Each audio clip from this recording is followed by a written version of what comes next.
Hi everyone and welcome back to the Bubble Diaries. So we are now on review number 3. I'm actually filming here today from London, so I've just been down for the weekend. I'm in the Milestone Hotel, which is in Kensington. I've got a really fancy glass to show you today, so that's quite nice. I thought it'd be quite nice to film whilst I was down here, so it's somewhere a little bit different. So I have got a bottle of champagne just here.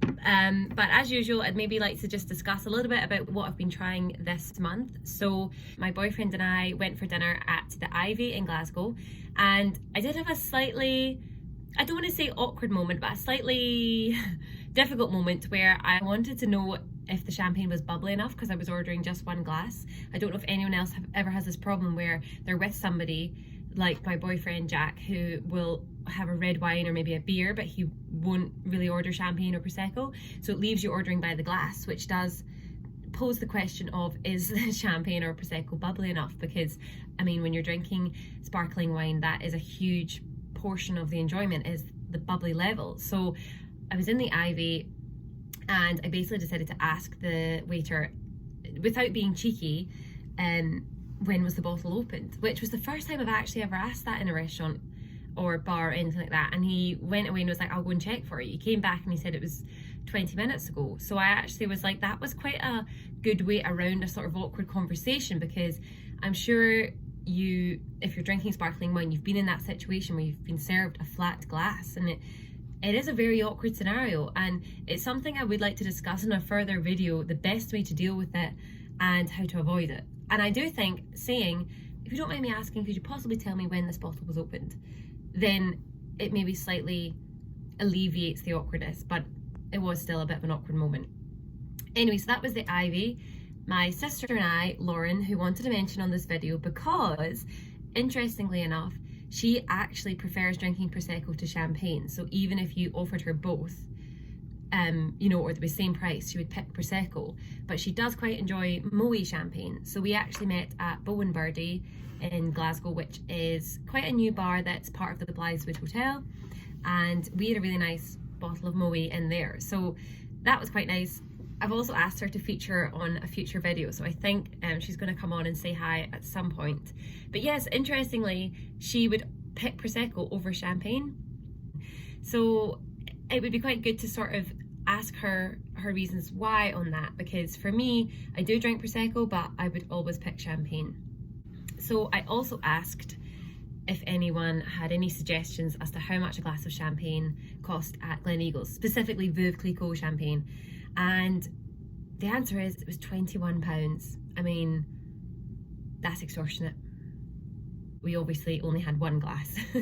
So just a little apology as well. I said I would introduce Teddy on this video, but unfortunately he's not here with me in London, so I will definitely introduce him on the next video. But I think it's time that I introduce the champagne that we're tasting today. So this is the bottle just here, and this is the first one that's come with a box. So for me, this does add that next element of just, I guess, luxury. So if you're gifting it to someone, I think it's really just takes it to the next level when it has a box. This one is a little bit bashed as it came down with me in my case. So the champagne, this one here is the Champagne Monopole Heidsieck Blue Top. So I purchased this from Tesco.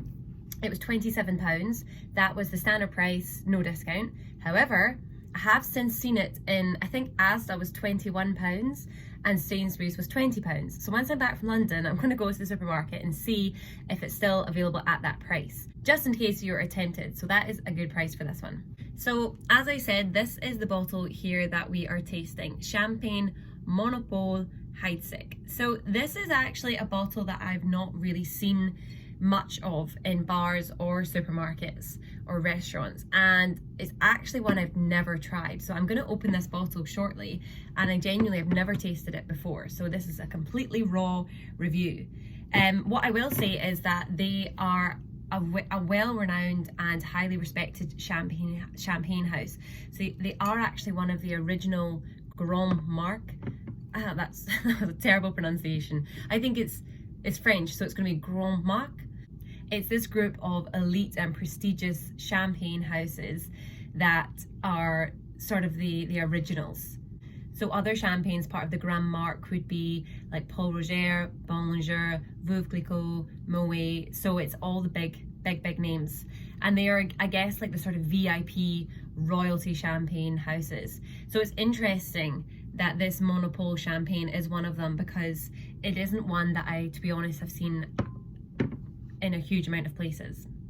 I guess it's just worth reiterating that with this blog, it's really me that's learning along the way as well. So I guess I would pitch it as a sort of beginner's blog for champagne drinkers. So that's what I think is quite nice about it, is that hopefully you're learning a little bit about champagne as well as I am going along and trying different ones. So with this one in particular, it was founded by Florence Louis Heidsieck in 1785. So one of the well-renowned champagne houses. So I'm gonna just pop this bottle just in a second. It's also been written that this champagne is one of the best kept secrets. So it's interesting to see what it tastes like. So here we go.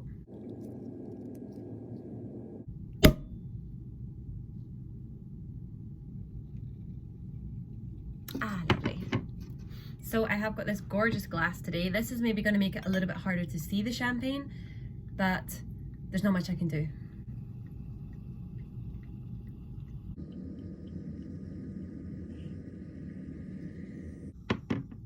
There we go. Hopefully you can see a little bit of the bubbles through the crystal. Certainly, again, I can hear the bubbles. I would say immediately, if I'm comparing it to the last month's champagne, the Nicolas Fouillet, I could smell the aroma from that one very quickly. This one, maybe not as great a distance away from the glass. So when it's here, yes. To me, it's maybe smelling a little lighter. So I should point out the grape variety we have again: Pinot Noir, Pinot Meunier and Chardonnay. And for this champagne, I actually do know the percent. So it's 70% Pinot Noir, 20% Chardonnay and 10% Pinot Meunier. So I believe that because of the high percent of Pinot Noir, this is actually making it a heavier champagne. I would say the nose for me has seemed slightly lighter, but that doesn't really signify much about the taste. It's got some of the toastiness. I'm gonna have a wee sip.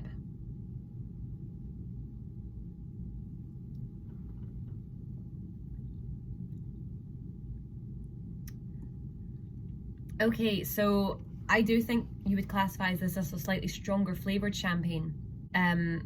I feel like it's fuller in flavour. It seems more robust. Interestingly, I don't know whether it's the glass or the champagne, but the bubbles seem less than the Nicolas from last month. You can still see them, but I think they lasted longer with the previous champagne, but it could be the glass.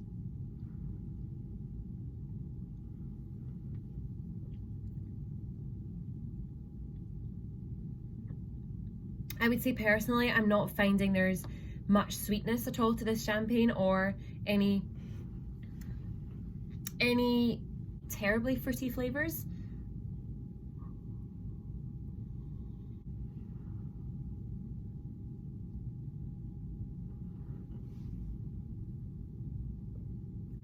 I would say the flavors of this champagne are coming across as more, I guess, sort of woody or earthy. Like they're less sweet and floral. They are sort of heavier tastes.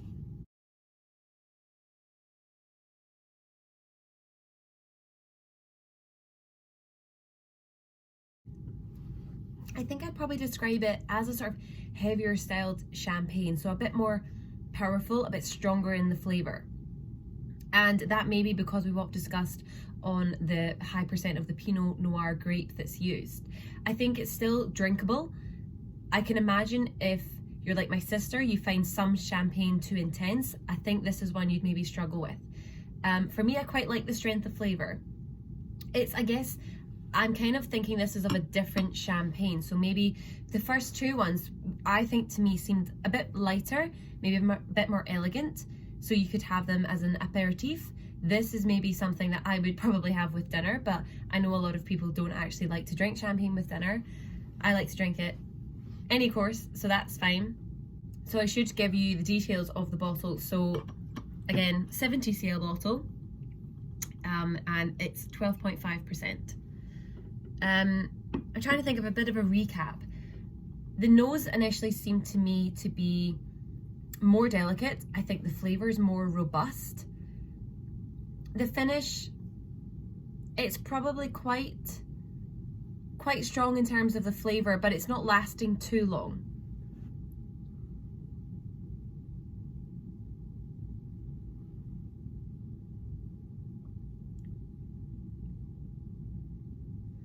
I think it's a nice champagne, but again, it's just maybe a slightly different style, so for a different occasion. If I'm going to attempt to score this, I'm probably going to give it, I think I will give it a 7.5 again, which I know maybe is a bit boring, but it's because it's quite difficult to tell in terms of the flavour. For me, it's not quite as balanced as maybe a different champagne. I feel like the previous champagne was a little bit too light. This is maybe bordering on a little bit too strong. But again, if you're buying this for £20, I think it's an excellent choice. Particularly, it's a bit more unusual, and I think once you get a box, it really feels like you're giving a luxury item. So I'm just going to wrap up this review. Thank you very much for watching again. Please follow the Bubble Diaries on Instagram. I'm definitely going to be doing a giveaway really soon for a bottle of champagne, so please go and give the Bubble Diaries _ a little follow. Also quickly want to mention the reason I'm wearing such a hot pink suit. It's International Women's Day tomorrow, so I'm hoping to get a nice picture to celebrate that day tomorrow. So that's why I thought I'm going to wear hot pink. I hope you've all got a lovely evening planned, or the rest of the day planned, whatever you're up to. But cheers, see you soon. Thanks for watching.